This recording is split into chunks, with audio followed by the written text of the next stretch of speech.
We're looking at specifically authentic and ethical leadership tonight.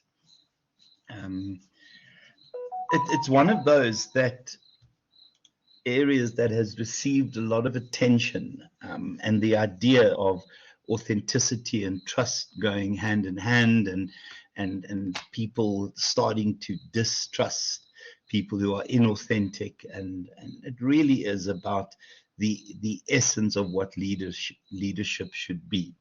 Give me examples of inauthentic leaders. Inauthentic. You just believe that whatever comes out of their mouth is a lie that you constantly have to verify and check.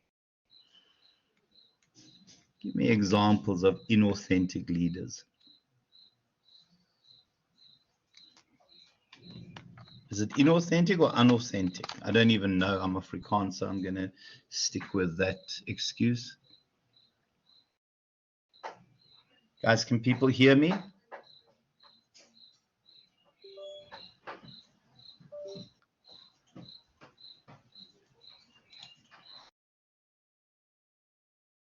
Inauthentic. Thanks, Debs. I'm defaulting to the English speakers on the call. I'm Afrikaans, so I'm going to stick to that excuse.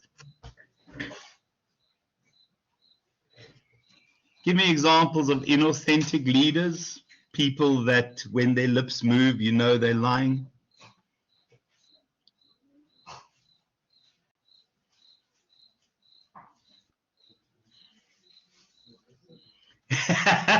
Tian, yeah, Ramaphosa saying that we don't have electricity issues. Ramaphosa commenting on corruption and stopping corruption, when this is the same person that had how many millions hidden in his furniture to avoid paying tax. Very, very suspicious when somebody tells you that they're going to stop corruption. Any others?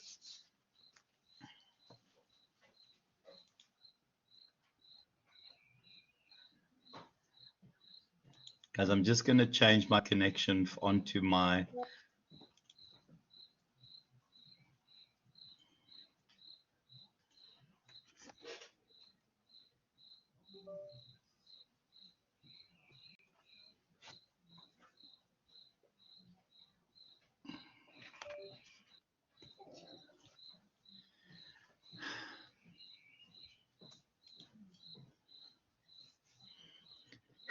Yeah, George W. Bush and weapons of mass destruction, and getting the world to believe that to be true. Any others?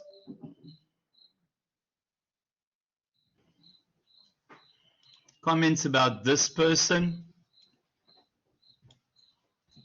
Authentic, inauthentic?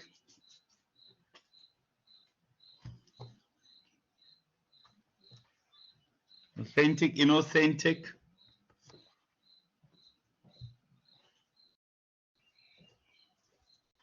Where are the trumpeters here?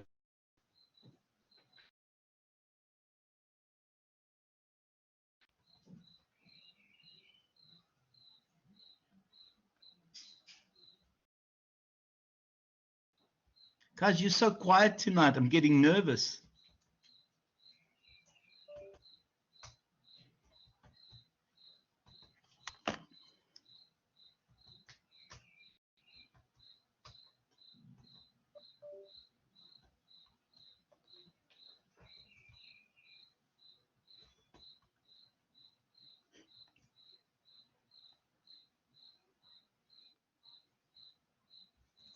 Trying to think, sorry.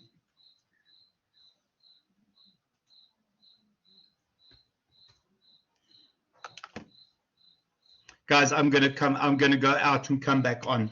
I cannot. This is not working from my side. I'm going out and coming back on. My apologies. Everything is flopping the side. I'll be back in a second.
Right, guys, let's try that again. I went off the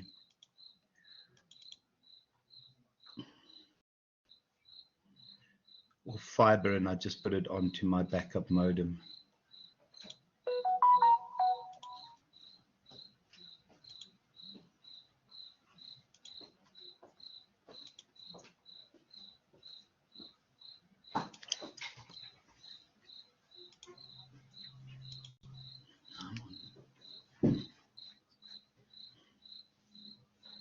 Right, let's see how that goes.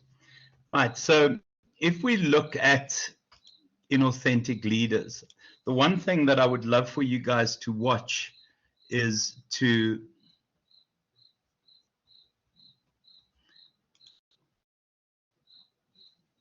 one thing I would love for you guys to watch is to search this when you have a moment and watch why America is not the greatest country in the world anymore. It's a wonderful excerpt from the evening news, I think it was, and it is one of the most. Oh, Lance Armstrong. Yeah, no, let's get authenticity right. I would love for you guys to watch that, and it's a comment about America. It's a TV series about 10 years ago. Jeff Daniels does a bit of a, a stat on America, and it's around why America isn't the greatest country anymore. And it's interesting that people can be that brute, honest. Okay.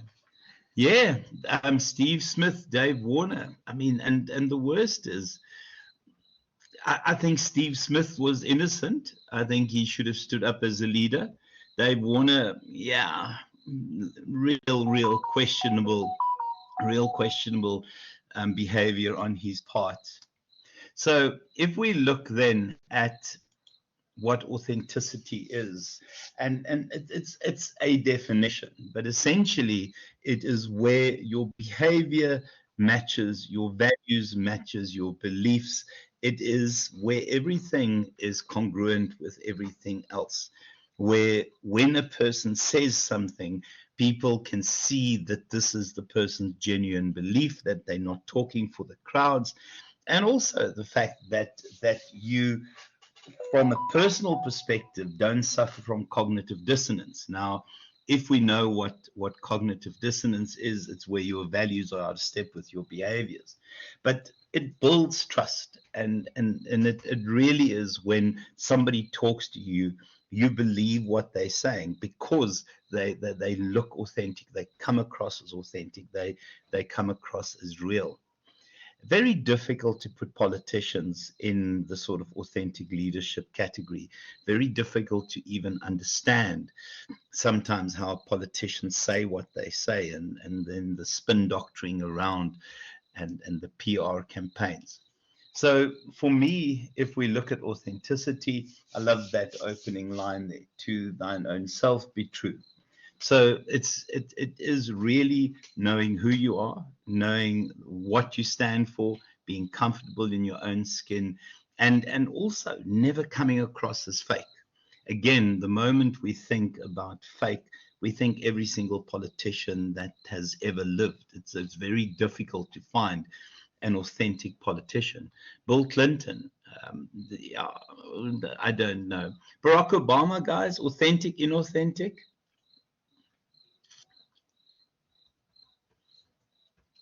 Is there a realness to him?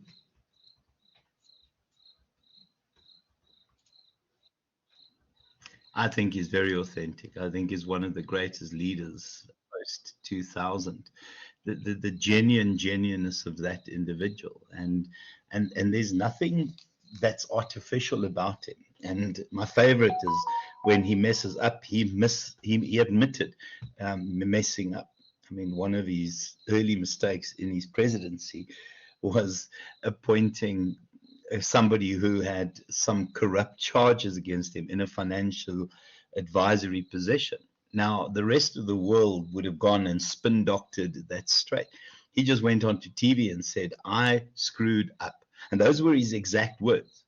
He said, I made a mistake. And one of the things about authenticity is the ability to admit making mistakes. Again, leaders tend to not want to do that. And I think it comes from understanding who you are, understanding what you stand for, and then also the truth is, it doesn't matter which way the wind blows, you stand for certain things.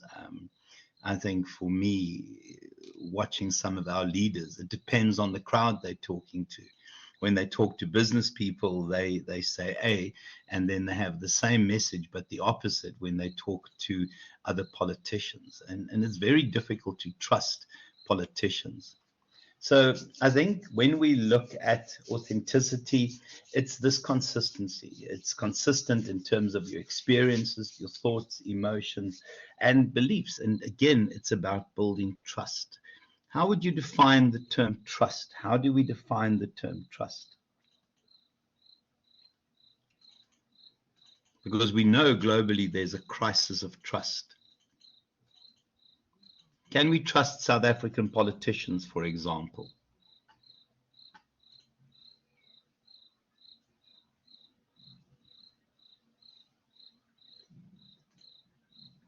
I feel like I'm the only person on this call tonight. Or you guys a bit wary about what to say?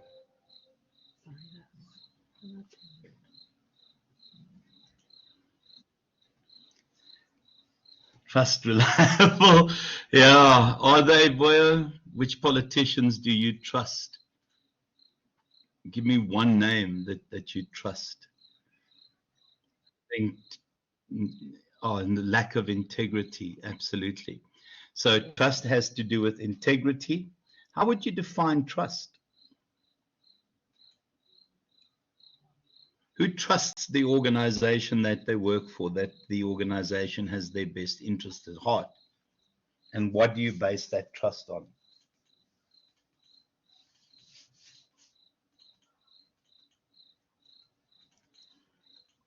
For me, trust, confidence and belief, yeah. You trust, Kim, why do you trust the organization you work for?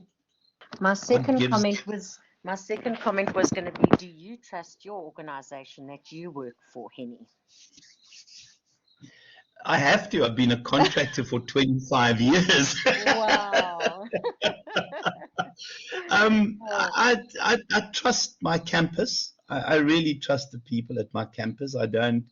I trust people at the Pietermaritzburg campus. I trust them, yeah, 90%.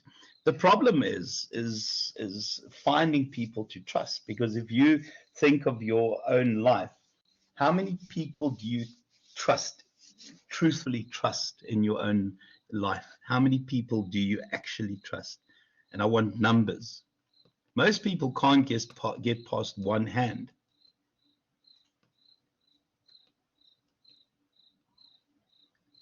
Who trusts more than 5 people? Truthfully trust more than 5 people.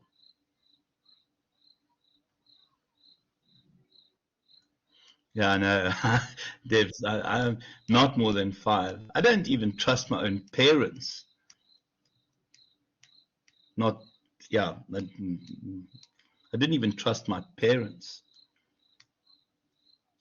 I think the reality is it's very difficult to find trust, and it's because of the lack of authenticity. And remember, trust is about the belief that somebody wouldn't behave in an opportunistic fashion in their dealings with you. So these are individuals that when we trust, when we deal with them, we believe they will not be opportunistic. And consistency is a key element of trust, without a doubt. I mean, consistency and consistent behavior would always be a key element of trust. So when we look at where authenticity comes from, it comes from positive psychology. To give you examples of who the positive psychologists are, so Maslow was a positive psychologist, and I don't want to go through Maslow's needs. Murray was very much a positive psychologist, and these are individuals that looked at the world very, very differently. They viewed personality and personality growth as trying to build towards being a better self. So I want to share this one with you guys, and it's worth, and I just want to get it here, man. Search for meaning. This is another person who was a positive psychologist, well worth the purchase, and I know it's available on a couple of our sites. Man's Search for Meaning. Viktor Frankl also believed that people wanted to grow. Carl Rogers would be another person, and if you ever get a chance to read Man's Search for Meaning, certainly you have to. Carl Rogers, any of Carl Rogers' writings would always be worth a read. This is an astonishing book. It really is a view of the world that a lot of people should adopt. So in terms of the positive approach, I think it really is that with leaders, what will often happen is that they will start off as authentic, and when circumstances change, often they become inauthentic. So the shift is always about this circumstances determining how people behave. And so genuinely, when people arrive at an interview, most people try and be as authentic as possible. But I think all of you have gone through interview processes where the person you interviewed and appointed didn't turn out to be the person who actually works for you. And that's the reality, because the moment people start doing that, it means that there's some inauthenticity as well, guys. And then obviously we talk about leadership as confident, hopeful, optimistic, resilient, and of high moral character. Give me a leader that fits that definition, other than Obama. Give me a leader that fits that definition. Confident, always instilling hope, and certainly Obama did that. Resilient is somebody who's been knocked down. Who's Brian Chesky, Tian? I'm going to look quickly. I don't know who that is. Airbnb, yeah, truthfully, yeah. And also the idea of resilient. These are individuals that get knocked down and will stand up a gazillion times again. And then high moral character.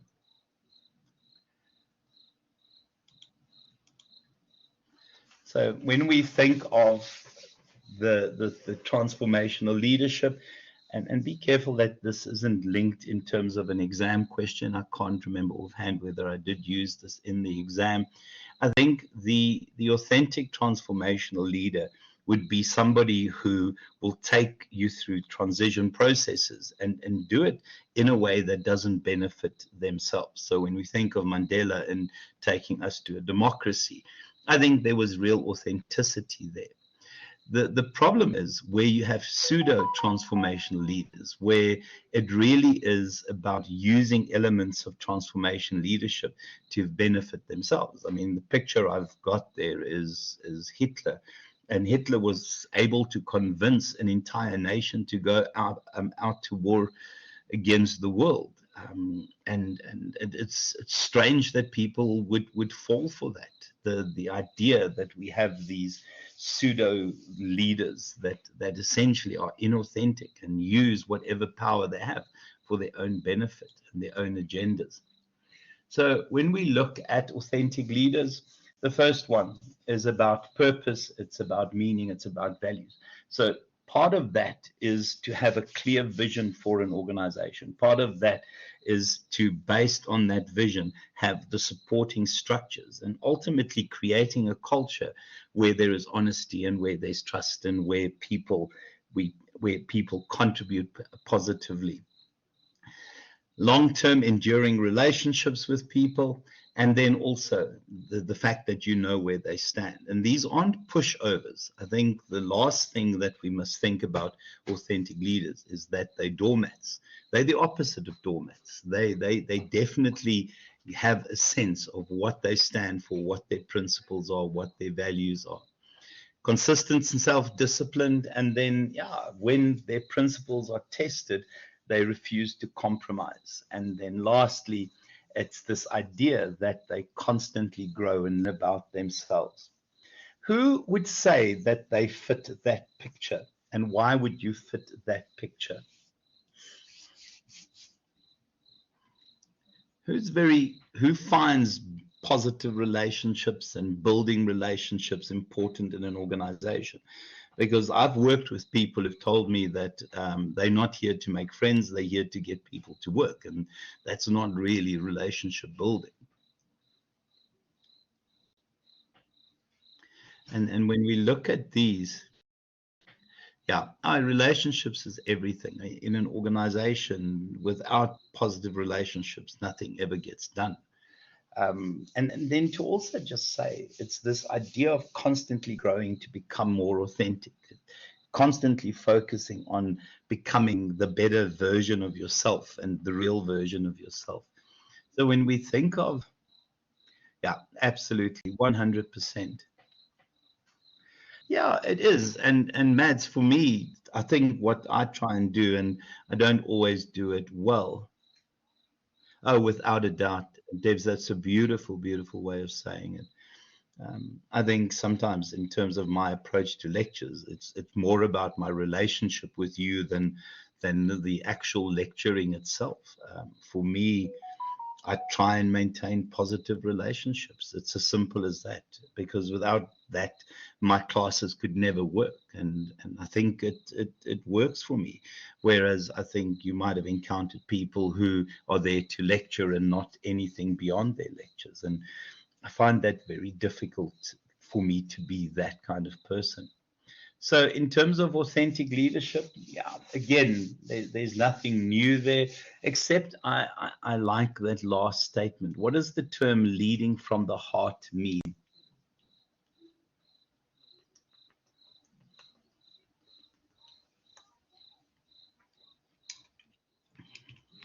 So it's very much EQ without a single shadow of a doubt, very much linked to EQ, and we know that EQ and authentic leadership goes hand in hand.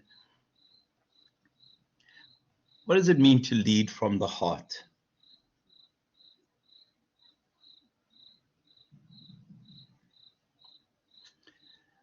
What would be the kind of behaviors that go hand in hand with leading from the heart?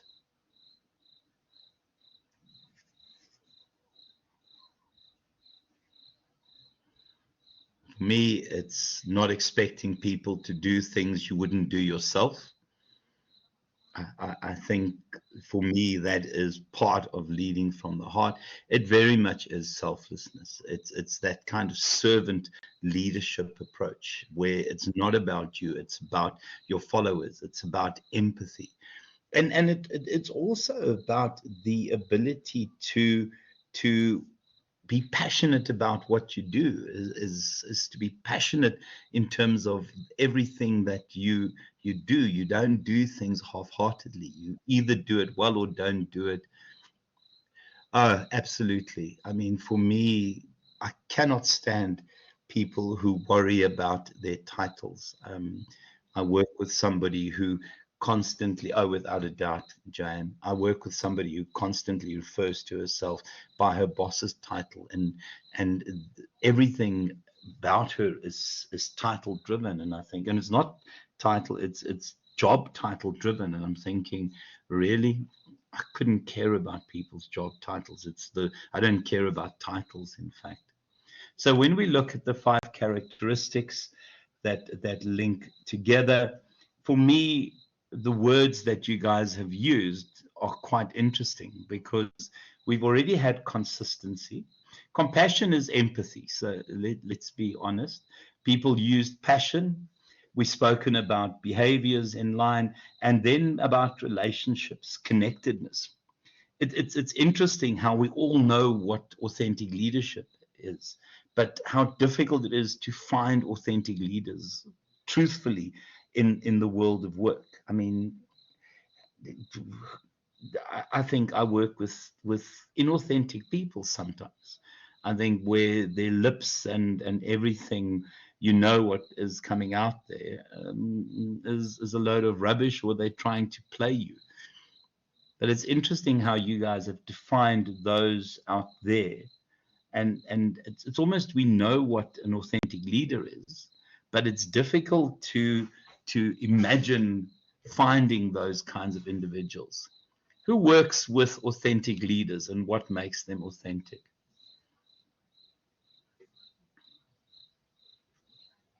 I know where I work on one of the campuses, I think people are genuine and authentic. I mean, without a single shadow of a doubt. But yeah, somewhere else I work, I might disagree, where I think everything that is said needs to be tested and retested and rechecked. I think it's part of life. Very difficult to find authenticity. So when we look at this, I think the first one, there's three levels. Authenticity as an individual, as a person, and then coming across as authentic, and then the idea of authentic leadership itself and the interpretation of others around authenticity. And then just the kinds of things that underpin authenticity, this internalized moral perspective. And it really is about your own values and understanding what those values are, and not compromising in terms of those values. The key bit, and Kim, I think you said it, part of EQ is self-awareness, and then honesty in relationships, where your relationships are based on mutual respect, and then balanced processing. What does the term balanced processing suggest?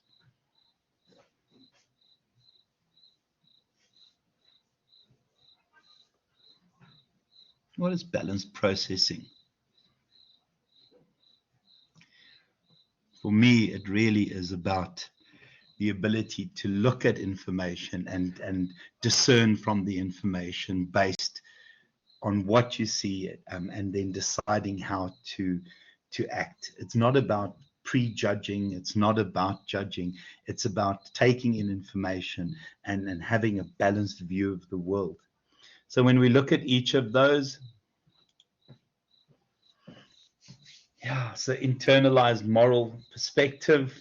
Yeah, so it's about your own morals and standards, and we know that morals and standards are driven by society, knowing what you stand for, but also this idea of having a higher level of moral development.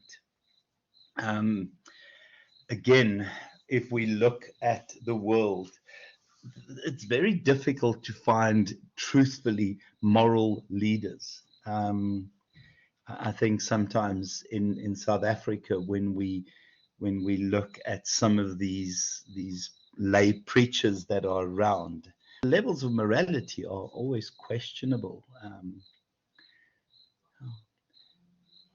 And then just this idea of being self-aware. Who is very good at reading their own emotions? Know exactly what they're feeling, know exactly why they're feeling that.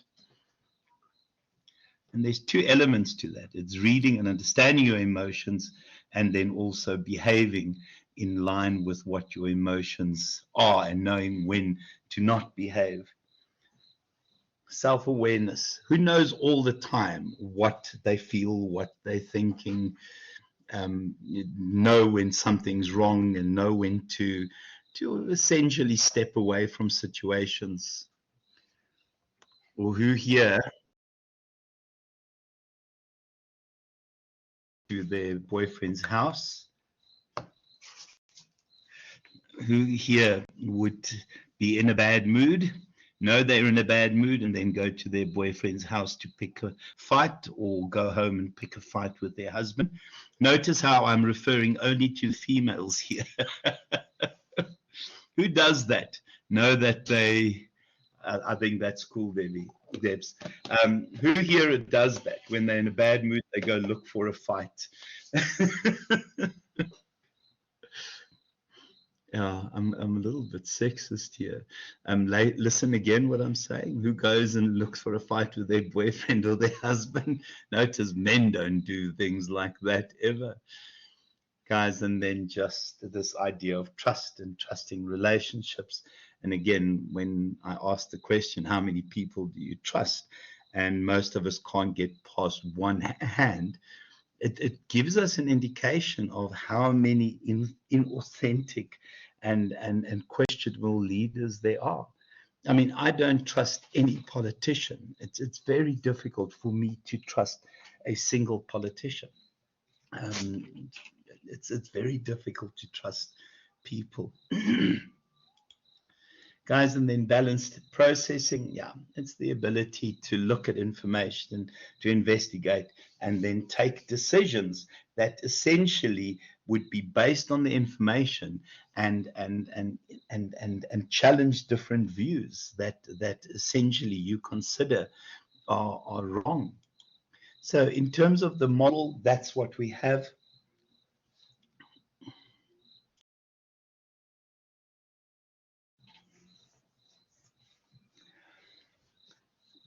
And it just shows you how complicated it is to be an authentic leader, because there are so many elements that have to be in step with one another it's easy to see why there are so few authentic leaders around.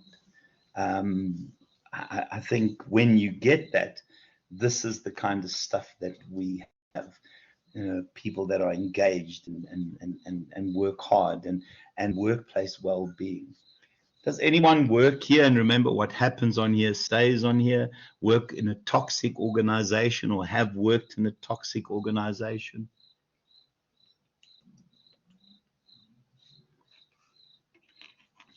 Anyone work currently for an organization that's toxic, where it's the opposite of well-being, where you go to work because you have to, not because you want to?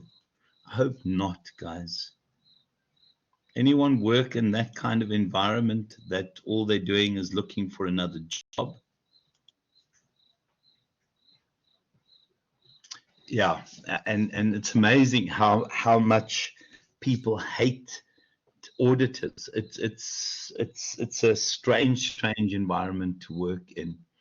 Tiang, yeah, I won't ask which organization, but what made it toxic?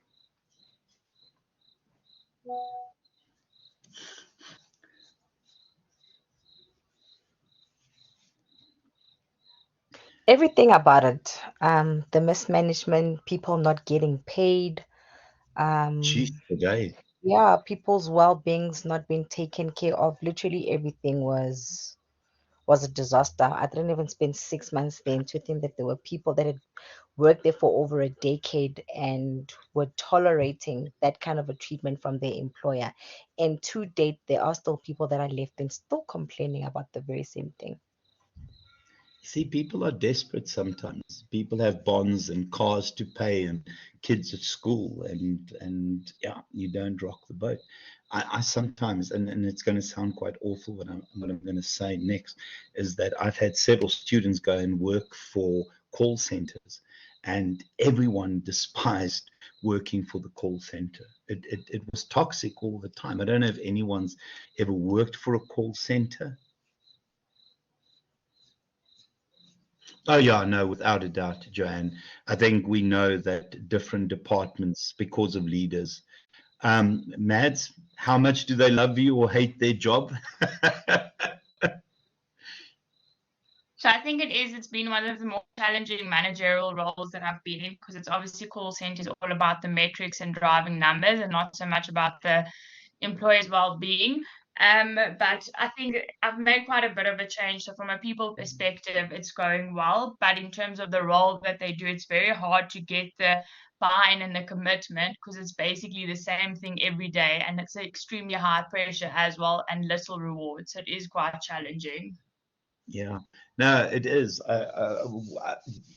And I'm glad that you're trying to make a difference, because we know that we will have more call centers come to South Africa in the future because of our proximity in terms of timelines with Europe.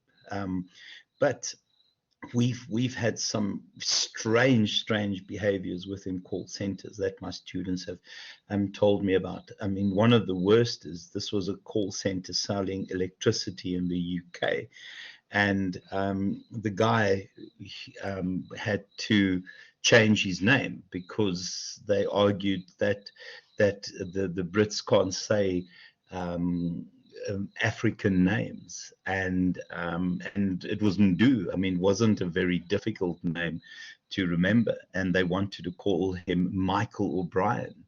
And he refused. He said that me doing that, my ancestors won't know where I am. And it was a genuine concern for him. And we've seen some strange actions from call centers, especially those that service the UK and countries in Europe.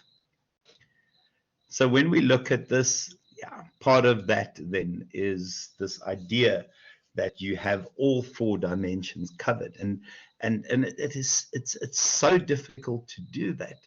But the truth is, you get that right, you become authentic, and people start trusting and start believing the kinds of things that we need in an organization to provide authenticity. Yeah, positive role models, training, your history, your interpretation, and resilience, very important in terms of that concern for others, and empathy, emotional intelligence. And it's quite interesting, guys, how you all have come up with these words. And again, I'm going to say, we know what it is, but we find it so difficult to practice. And then it really is the notion that it creates the ideal environment. And now, why authentic to ethical leaders? Yeah, it's another one. Finding ethicality, and we talk about a crisis of ethicality in the world at the moment. I mean, very, very difficult to find ethical leaders. Again, when we think of politicians, how many of them are truthfully ethical? Is it fair to say that we have a crisis of ethics in the world right now? Oh, without a doubt, Kim, you can't separate the two. Is it fair to say there's a crisis of ethics in the world?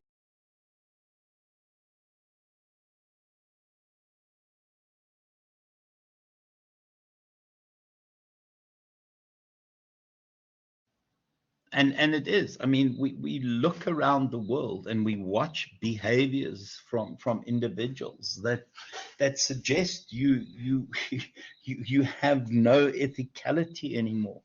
That there's a real lack of ethicality. I mean, for me, Volkswagen, and I've been driving Volkswagen for 30 plus years, closer to 40 years, I would imagine.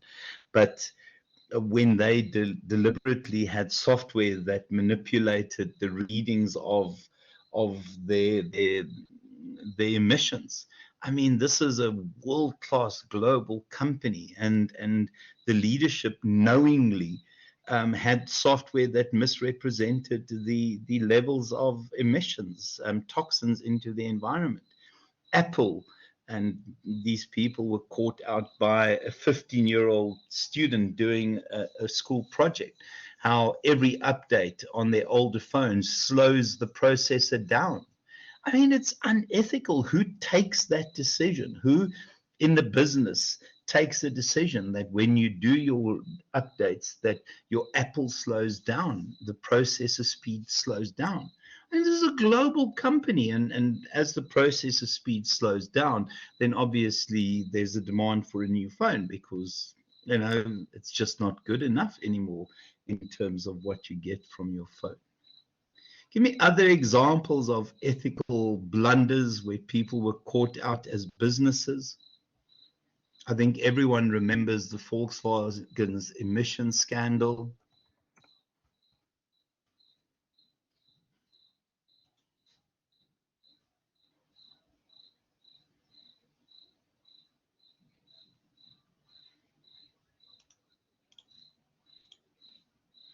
Oh, Enron, yeah. Steinhoff, I mean, Steinhoff. I mean, look at the lack of ethicality. Yeah, the Enron. Who remembers the Enron example? I don't know if you guys have done this. This is VW. You can have a read of that. Yes, the worst of it didn't affect South Africa because our emission standards were lower than Europe. So even with the manipulated emission standards, they were still in line with what South Africa had expected. I mean, have a glance at this if you want to see dodgy. And then Apple.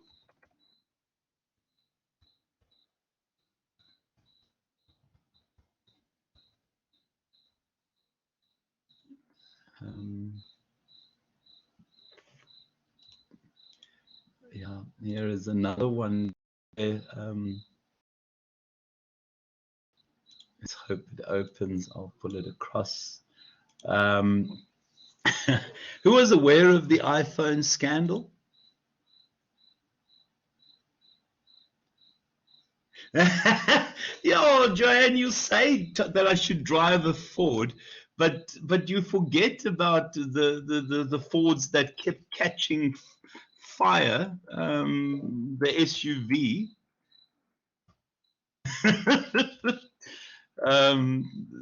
Yeah, what was it? I can't remember the Ford.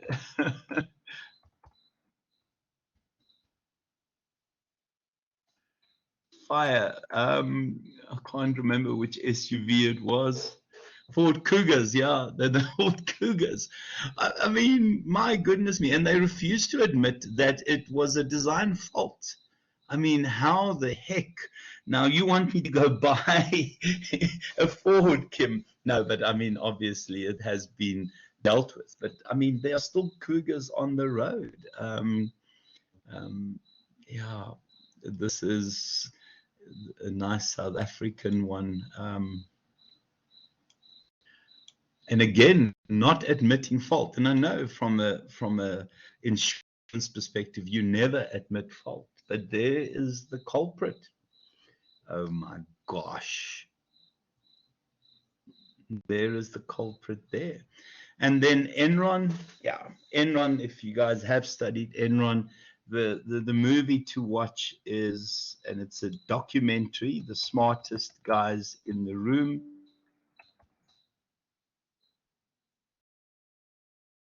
Smartest Guys in the Room. Oh, I can't smell. Smartest guys in, oh my word, the room. Has anyone ever seen the documentary? Smartest Guys in the Room? Well worth a watch if you want to be shocked. And remember, as a consequence of that, we had King step in terms of the King reports.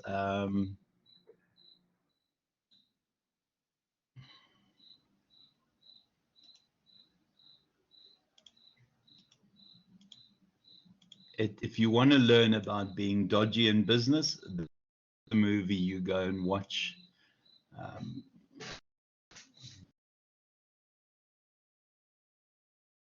Behavior they don't expect from managers.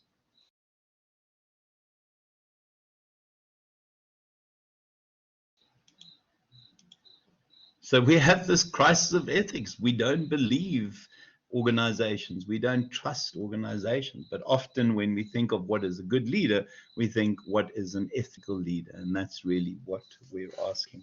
So in terms of doing the right thing, I think the first one is about sort of adhering to rules, that the right thing is guided by rules.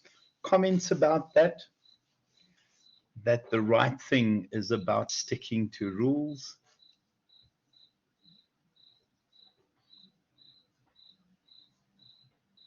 Is that a fair definition of what ethicality is?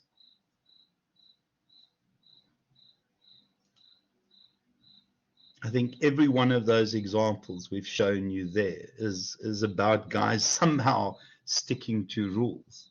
The second one is the idea that your actions need to cause positive consequences, that we look at the idea that it's your outcome of your actions and the results of your actions need to be positive. And again, if we look at each of those examples I've shared, none of those outcomes were positive, not a single one of them. And then in terms of what a moral and a moral manager is, I think again, it's about being ethical. It's about ethicality. It's about influencing the organization in an ethical way. If you want to see the kind of things that organizations use, and I'll share this, this is well worth the read. Discovery. Does anyone work for Discovery?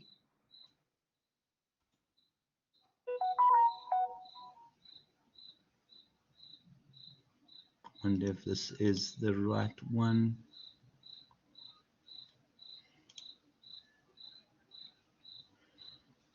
And if you ever have a chance to glance at Discovery's code of ethics, well worth the read. It is a wonderful code of ethics. Who has a code of ethics in their business?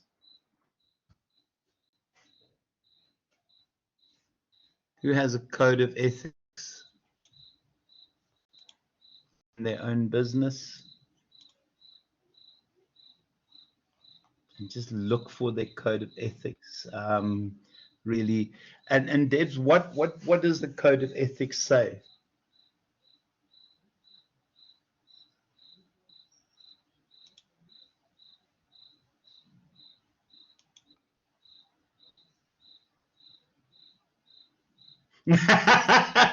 What is the easiest way to interpret that code? What is the easiest way to interpret the ethics code? Just don't do anything stupid. I mean, there's also, when we think of disciplinary codes, generally a disciplinary code you can get away from by just learning these couple of words. Don't behave like an idiot. I mean, it really is simple. I used to write disciplinary codes, and in fact, I wrote the very first disciplinary code for Varsity College a long, long time ago, and for students, and it has been updated obviously since then. But the simple translation of a disciplinary code is "Don't be an idiot." It's such a simple idea. And then in terms of moral people, yeah, I think when we have moral persons and have moral managers, we end up with higher levels of citizenship behavior. What does citizenship and organizational citizenship suggest? What does organizational citizenship suggest?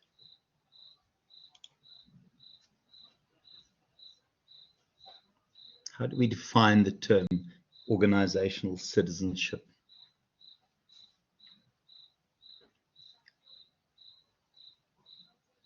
Guys, you've not heard the term before?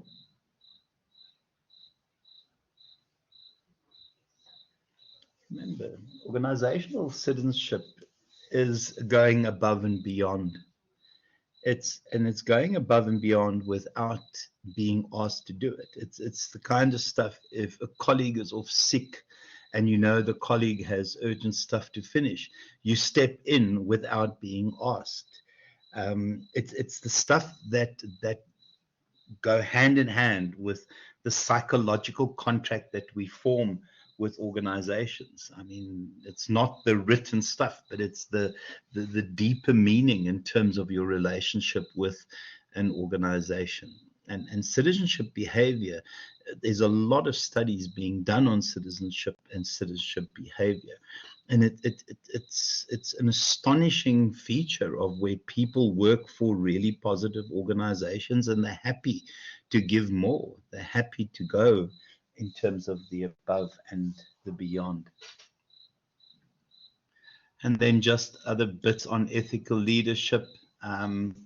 Yeah, so it really is your impact on society, it's the impact on others. It becomes a key part of the triple bottom line and the quadruple bottom line that businesses have to report on. And then in terms of moral development, there is a suggestion, and I would, yeah, I would take this with a pinch of salt, but it talks about people passing through different stages of moral development. The first one is where you are moral because the rules say so and you stick to the rules. The second one, it really is about learning from your friends, your colleagues, and watching their behaviors. And then the third stage is where we start realizing what right and wrong is and behaving in hopefully accordance to the right way. Guys, I'm going to stop there because I have to get ready for the next class.